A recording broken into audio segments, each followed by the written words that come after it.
उत्तर प्रदेश में विधानसभा चुनाव के चौथे चरण का मतदान 9 जिलों की 59 सीटों पर मतदान। दिग्गजों ने किया अपने वोट का इस्तेमाल। 624 प्रत्याशियों की किस्मत तय करेंगे वोटर्स। बहुजन समाज पार्टी की अध्यक्ष मायावती ने लखनऊ के children palace municipal nursery school के मतदान केंद्र पर डाला अपना वोट। बता दें, चौथे चरण में 9 जिलों की 59 सीटों पर हो रहा है मतदान। रक्षा मंत्री और बीजेपी नेता राजनाथ सिंह ने लखनऊ के scholars home school polling booth पर डाला अपना वोट। कहा, हम जीत रहे हैं 300 से ज्यादा सीटें। 2017 में सरकार बनाई थी, इस बार फिर बनाएंगे सरकार। मैं तो पूरी तरह से आश्वस्त हूँ कि 2017 के विधानसभा चुनाव में जो भारतीय जनता पार्टी को जितनी कामयाबी हासिल हुई थी कमोबेश इस बार के चुनाव में भी उतनी ही संख्या में हमको कामयाबी हासिल होगी। उत्तर प्रदेश के कानून मंत्री ब्रजेश पाठक ने लखनऊ में डाला वोट। कहा, हम बहुमत से सरकार बनाएंगे। लखनऊ की कैंट सीट से बीजेपी प्रत्याशी हैं ब्रजेश पाठक। जनता का आशीर्वाद मुझे मिला हुआ है और आप देखेंगे अपार जन समर्थन, प्रचंड बहुमत के साथ बीजेपी आ रही है। भारतीय जनता पार्टी के राज्यसभा सांसद डॉक्टर सुधांशु त्रिवेदी ने लखनऊ में डाला अपना वोट। मतदाताओं से की वोट डालने की अपील। कहा, यूपी वाले जानते हैं कि वोट किसे देना है। लोकतंत्र के इस पावन पर्व में मतदान हमारा पुनीत कर्तव्य होता है, इसलिए मैं सभी से अनुरोध करूंगा कि आएं और अपना मतदान करें।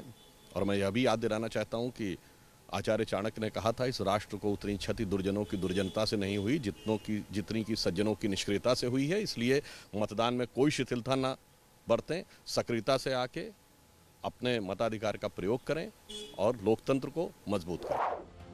भारतीय जनता पार्टी के सांसद साक्षी महाराज ने उन्नाव में डाला वोट। कहा, बीजेपी उन्नाव की सभी 6 सीटों पर दर्ज करेगी जीत। 2017 का अपना ही रिकॉर्ड तोड़ेगी बीजेपी। आप खड़े हैं उन्नाव में, कभी भाजपा की एक सीट नहीं होती थी, पर आज मैं आपको कह रहा हूं कि 6 की 6 सीटें ऐतिहासिक रूप से प्रचंड बहुमत के साथ भाजपा के पक्ष में जाने वाली हैं। और जहां तक पूरे उत्तर प्रदेश का मामला है, मैं देख पा रहा हूं, मैंने जितना प्रचार प्रदेश में दौड़ दौड़ के किया है, उसके आधार पर कह सकता हूं कि 2017 में योगी जी को जो जनादेश मिला था, 2022 में अपने उस रिकॉर्ड को तोड़कर और भारी बहुमत से सरकार बनाएंगे। और मुझे लगता है कि हो सकता है 350 तक भी आंकड़ा चला जाए। हरदोई से भारतीय जनता पार्टी के उम्मीदवार नितिन अग्रवाल ने अपने मत का किया प्रयोग। कहा, 300 से ज्यादा सीटें जीतकर बीजेपी बनाएगी सरकार। हरदोई की सभी 8 सीटों पर जीत रहे हैं हम। मैं यहाँ पे चुनाव अपने लोगों के स्नेह और आशीर्वाद की वजह से जीतता हूँ, लड़ता हूँ। और जैसा कि आपने पूछा कि सीट कभी जीती नहीं है, मैं आश्वस्त हूँ और पूर्ण विश्वास है कि इस बार हरदोई में 8 की 8 सीटें भारतीय जनता पार्टी जीतने जा रही है। रायबरेली सदर सीट से भारतीय जनता पार्टी की उम्मीदवार अदिति सिंह ने डाला वोट। कहा, कांग्रेस यूपी चुनाव की दौड़ में है ही नहीं। लोगों से की अपील कि ज्यादा से ज्यादा दें वोट। प्लीज जाके आप वोटिंग परसेंटेज बढ़ाएं। मैं चाहती हूँ कि सारे जितने भी अभी तक चरण हुए, जितने फेज हुए हैं, आगामी जो भी फेज है, रायबरेली का जो मत परसेंटेज है वो सबसे हाई रहे।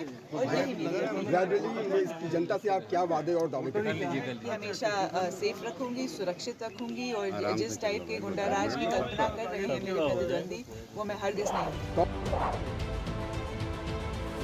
इसी के साथ इस खास रिपोर्ट में फिलहाल इतना ही। यूपी विधानसभा चुनाव से जुड़ी लेटेस्ट अपडेट्स के लिए सब्सक्राइब करें इंडिया पब्लिक खबर के YouTube चैनल को। साथ ही बेल आइकन प्रेस करना बिल्कुल न भूलें ताकि लेटेस्ट अपडेट्स आप तक वक्त से पहुंच सके।